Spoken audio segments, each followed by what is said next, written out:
Marcos 6, 7 em diante. Vamos ler juntos, irmãos, essa passagem? Chamando os 12 para junto de si, enviou-os de 2 em 2 e deu-lhes autoridade sobre os espíritos imundos. Estes foram as suas instruções. Não levem nada pelo caminho, a não ser um bordão. Não levem pão, nem saco de viagem, nem dinheiro em seus cintos. Calcem sandálias, mas não levem túnicas extra. Bom, aqui a gente está no capítulo 6, mas já se passaram 2 anos do ministério de Jesus. Durante esse tempo, os discípulos viram muita coisa, muitos milagres, curas, acalmou tempestade, ouviu muito sermão, ensinamento de Jesus. Então, chegou no momento em que Jesus inventa essa viagem, viagem missionária, para treinar os seus discípulos. Então, chamando os 12 para junto de si, Jesus os enviou. Aqui a gente pode ver que é Jesus quem chama discípulo, mas é enviado. Aqui essa palavra enviar, esse verbo é apósteres, que é a mesma palavra de onde vem apóstolos. Então, apóstolo é quem é enviado. Cada um aqui que conhece Jesus não é enviado? Sim.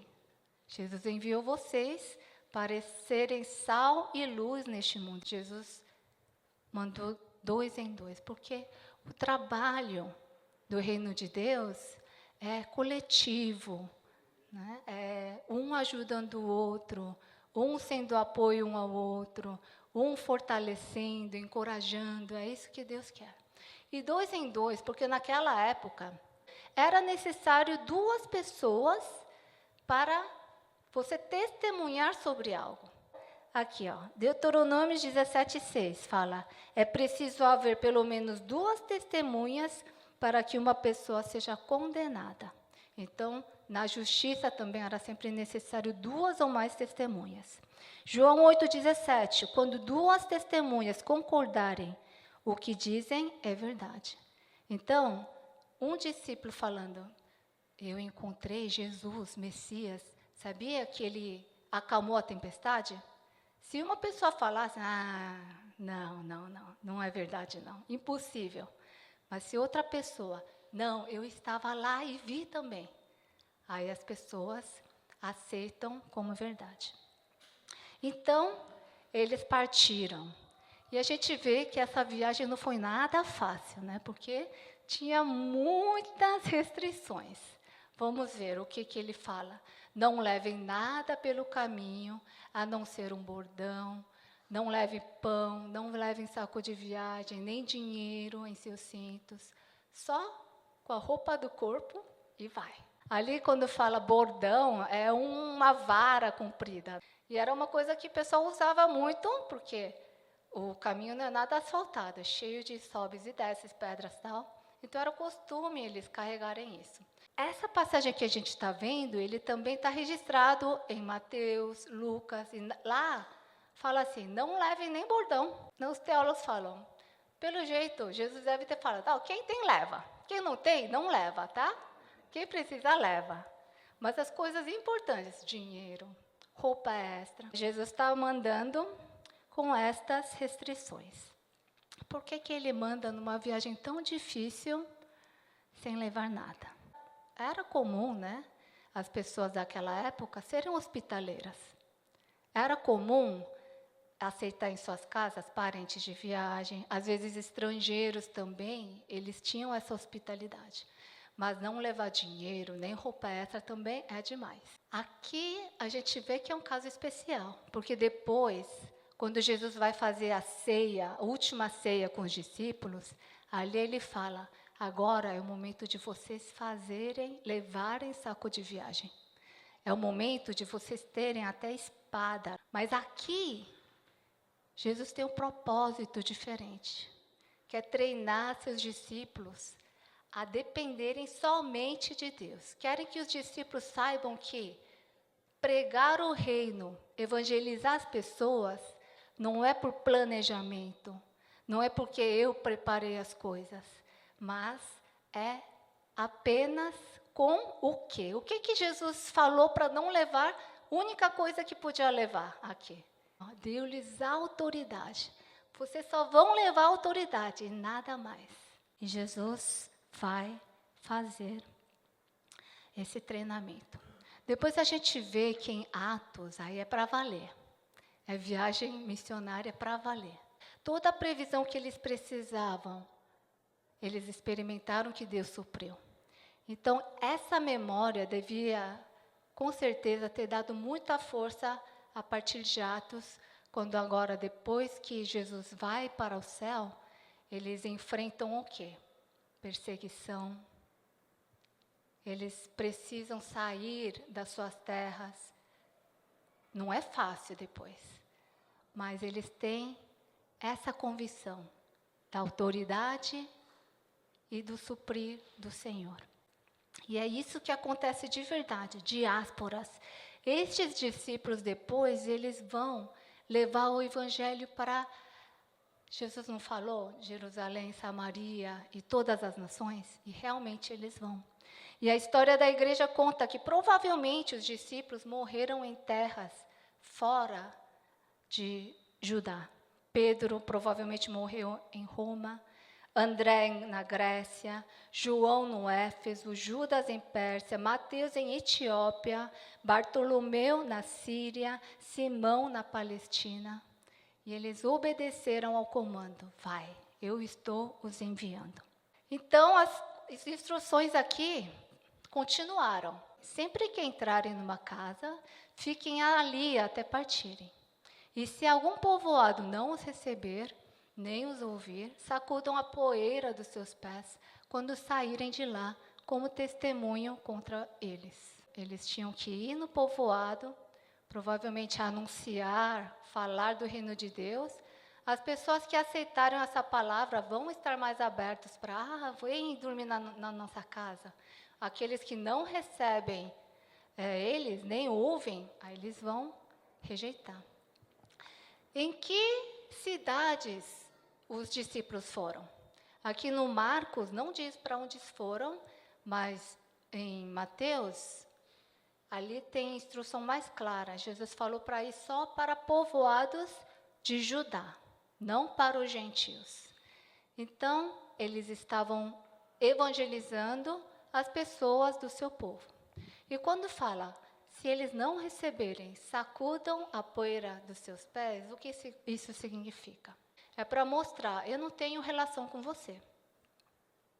Mas o que eles estão fazendo é com o seu próprio povo, que são descendentes de Abraão e que acham que eles são as pessoas salvas. Então, quando os discípulos estão fazendo isso, e Jesus instrui eles a fazerem isso, é uma missão muito pesada. Porque você está levando uma palavra, uma mensagem, que vai fazer com que essas pessoas ou experimentem a vida eterna, ou se recusarem, eles estão sendo cortados com relacionamento com Deus. Eles estão sendo considerados pagãs, pessoas pagãs. Então, é uma missão muito séria, levar o evangelho. O que aconteceu depois? Eles saíram, pregaram ao povo que se arrependesse. E expulsaram muitos demônios, ungiram muitos doentes com óleo e os curavam. Muitos demônios foram expulsos e houve muita cura. Essa manifestação de milagre é a mesma que Jesus fez quando ele estava anunciando o reino, certo? Então, quando os discípulos eles começam a fazer missão, é a mesma missão que Jesus está fazendo, só que através de pessoas agora. E vai continuar em Atos. O poder de Deus, que era aquele poder que deixava todo mundo boquiaberto, admirado. Lembra que as pessoas ficavam admiradas com tudo que Jesus fazia? Aconteceu através dos discípulos. Então, toda a cura, a expulsão de demônio, foi para mostrar que o poder era de Jesus. E o que essa passagem, então, tem a ver com nossas vidas? Jesus chamou os discípulos e os enviou. Igreja, eclésia. Eclésia também é a mesma coisa. Eclésia é chamado para fora. Igreja não é lugar para juntar um monte de gente e depois ficar acumulado gente aqui. Todo mundo que vem à igreja precisa ser treinado para voltar ao mundo.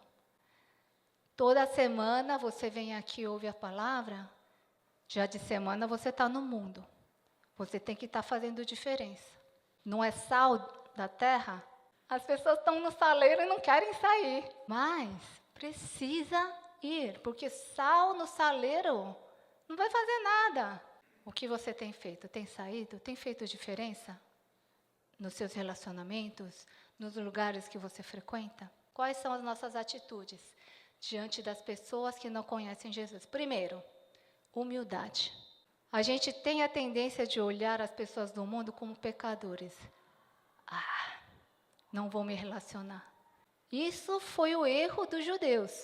Os judeus, eles tinham esse orgulho de povo que era separado, não gostava de se relacionar com os samaritanos, não gostava dos gentios. Mas não vamos fazer esse mesmo erro. Vá com humildade e se relacione com sinceridade e amizade verdadeira. Seja sincero, seja íntegro, que a sua atitude seja de honestidade, não passar a perna no outro, não ficar devendo dinheiro para o outro e ficar sem pagar. Não seja pedra de tropeço, mas que a sua vida, que é de obediência ao Senhor, seja uma vida que desperta a fome de Deus naquela outra pessoa. Que a pessoa veja a sua vida, puxa, ele às vezes sai perdendo. Às vezes ele sai prejudicado, mas como ele consegue ser feliz, alegre, viver na paz? Deve ter alguma coisa diferente. Então que nossa vida seja assim, desperta nas outras pessoas essa fome e sede do Senhor. Terceira atitude. Aí a gente vai sondar. Quando será que o Espírito Santo vai me dar a oportunidade de falar sobre Jesus? O Senhor nos enviou, mas não enviou de mãos vazias. Ele nos deu autoridade. É o Senhor quem capacita. No chamado de Jeremias, a gente vê muito bem isso. O Senhor está falando, antes de formá-lo no ventre, eu o escolhi. Antes de você nascer, eu o separei e o designei profeta às nações. O Senhor está falando, estou te chamando para ser profeta das nações. E aí, Jeremias começa a dar desculpa. Senhor, eu sou jovem demais e eu não sei falar. E o Senhor, ele fala assim, não diga que você é muito jovem. A todos a quem eu enviar, você irá e dirá tudo o que eu lhes ordenar. Mesma coisa Jesus falou para os seus discípulos. Quando vocês estiverem diante de reis, autoridades, não se preocupe. Eu vou ensinar para você o que você vai falar. E ele fala, veja, eu hoje dou a você autoridade sobre nações e reinos, para arrancar, despedaçar, arruinar e destruir, para edificar e para plantar. Quando Jesus te chama e te envia, com certeza ele vai te capacitar a fazer a missão. E ele ensina também a confiar somente no Senhor. Depois que eles fizeram esta viagem, naquela última semana da paixão, antes de Jesus ser crucificado na cruz, na última ceia, então Jesus lhes perguntou, quando eu os enviei sem bolsa, saco de viagem ou sandálias, faltou-lhes alguma coisa? E eles respondem, não faltou nada. Amém. Quando você vive o reino, quando você vive para o reino, tenha certeza que não vai faltar nada do que você precisa. Vida de discípulo é esse. Às vezes Deus vai mandar você com coisas, às vezes Deus vai mandar sem coisas. E o versículo que a gente tanto canta, tanto decora. Busquem, pois, em primeiro lugar o reino de Deus e a sua justiça, e todas essas coisas lhes serão acrescentadas. Isso é um mandamento com promessa. Busquem, e todas as coisas vão ser acrescentadas. O que são todas essas coisas? Os versos anteriores vão explicar o que Jesus está falando. O que são todas essas coisas? Preocupação com comida, preocupação com vestimenta. E Jesus fala, olha as aves, eles não têm celeiro com os cereais guardados, mas Pai alimenta eles.